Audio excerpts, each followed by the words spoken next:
Hi everybody, this is Miss Lemens, and I'm going to be helping you guys through a practice problem on the solution stoichiometry worksheet. So please make sure that you have a calculator, a periodic table, a pencil, a piece of scratch paper, and then also make sure you have this solution stoichiometry worksheet pulled up on your computer or next to you. Okay, so this is what we're going to be working through, and we're going to just start at the top with question number 1. I already went ahead and filled in the balanced chemical equation above my BCA table. I like to put the coefficients up here also, just so I can keep my thoughts and calculations straight. You don't have to. You'll also notice that I used a different color here to separate our reactants from our products. So before I even read the question, I know that we always start every single BCA table with 0 products. We haven't made anything yet, so I can go ahead and put 0 moles and 0 moles for these 2 products before the chemical reaction takes place. Now we could go ahead and read that first question. A says, suppose that 2.75 liters of 0.325 molar calcium nitrate reacts completely with all of the Na3PO4. Complete the BCA table below. So the nice thing about letter A, it gives us some information about how much of these reactants are going to be produced. It reacts completely with all of the sodium phosphate. So we know that both calcium nitrate and sodium phosphate are going to be used up in their entirety. So after the chemical reaction, we should end up with 0 moles of both. Now I was able to fill in those 4 boxes without doing any math and simply just reading into the question. Now we can start filling out the BCA table. Letter A gives us 2.75 liters of 0.325 molar calcium nitrate. Now the problem with these values is that neither of them are moles, so we can't put them in the table because remember, only moles can go into the table. So we're actually going to be using a familiar formula. This one right here, the molarity equation, which we learned about in Unit 7. So we're pulling this one out of our back pockets once again. Let's go ahead and solve for the number of moles of calcium nitrate. I'm going to plug in what I know.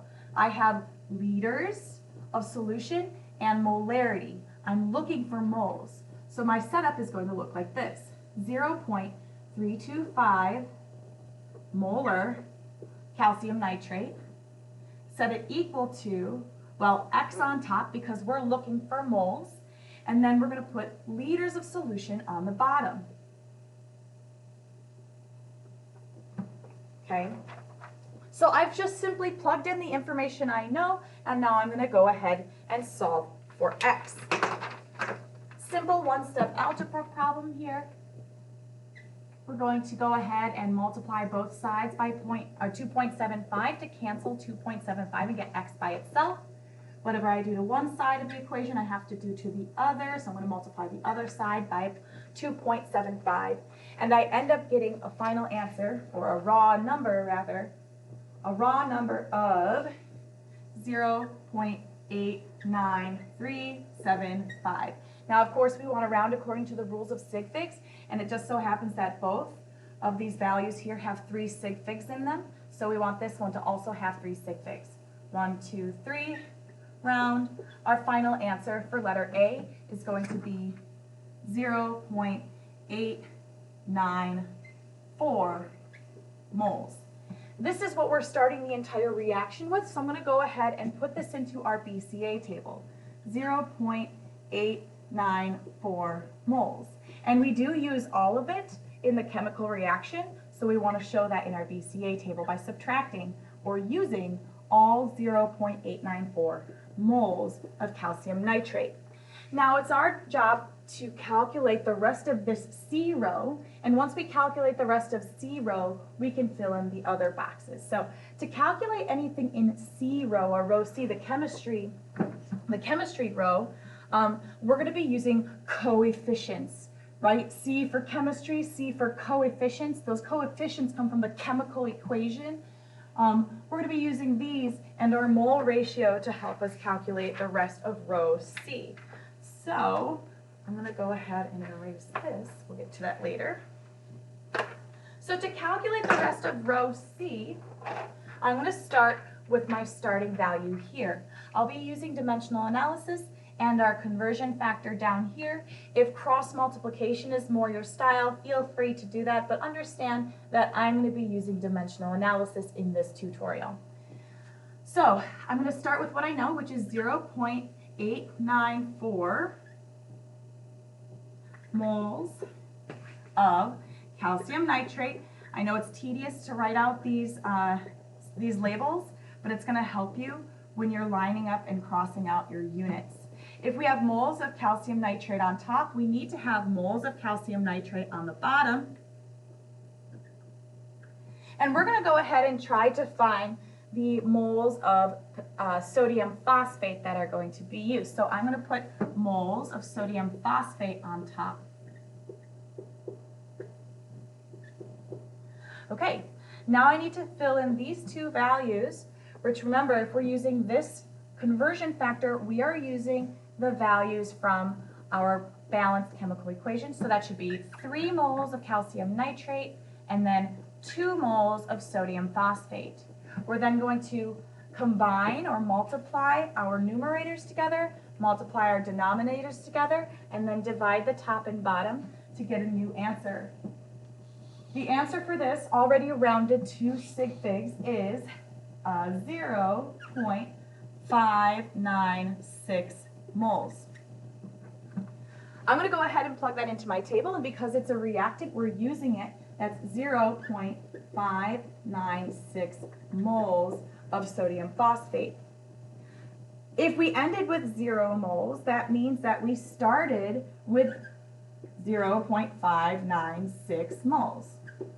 Now we need to calculate these two values. I'm always going to go back to the original value that was given to me, or that I calculated at the beginning of the table. So I'm going to start with what I know, which is 0.894 moles of calcium nitrate. And I'm going to multiply that by a conversion factor. If I have moles of calcium nitrate on top, I want moles of calcium nitrate on the bottom to cancel those units. And I'm going to be trying to figure out moles of calcium phosphate.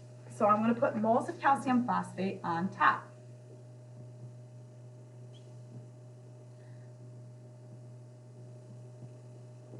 Okay, so now I need to fill in the numbers that have been given to me in the balanced chemical equation, those coefficients. So there should be 3 moles of calcium nitrate, and remember, if we don't write anything, that's 1 mole of calcium phosphate. Multiply across the top, then across the bottom. Combine your numerator and denominator, and the rounded answer for C, for chemistry, will be 0.298 moles. I'm going to go ahead and plug that into my C row, and because this is a product, remember we're gaining that product, 0.298 moles. Okay, finally, we're going to figure out, oh, and of course, if we start with 0 and we gain 0.298, we're going to go ahead and end with 0.2, oops, I wrote it backwards here, 98 moles. So now we're going to go ahead and calculate that last row, that last column there. Start with what we know, which is 0.894 moles of calcium nitrate. And I know I'm going to multiply it by a conversion factor. If I have moles of calcium nitrate on the top, I need to have moles of calcium nitrate on the bottom.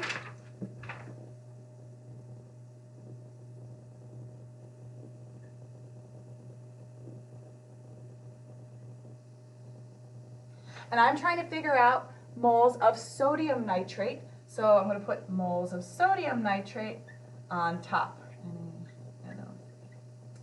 Then I need to fill in the blanks here with the appropriate coefficients from the balanced chemical equation. So if you look up on the board, that's 3 moles of CaNO3 and 6 moles of NaNO3. Multiply across the top and across the bottom divide the top and bottom so you can simplify the fraction, and you should end up with a rounded answer of 1.79 moles. I'm going to take this value, I'm going to plug it into my BCA table over here, and again, because it's a product, we are gaining 1.79 moles. We started with 0, we gained 1.79 moles, we end up with 1.79 moles. I'm going to go ahead and end the video right here so that I can pick up with the rest of the first problem.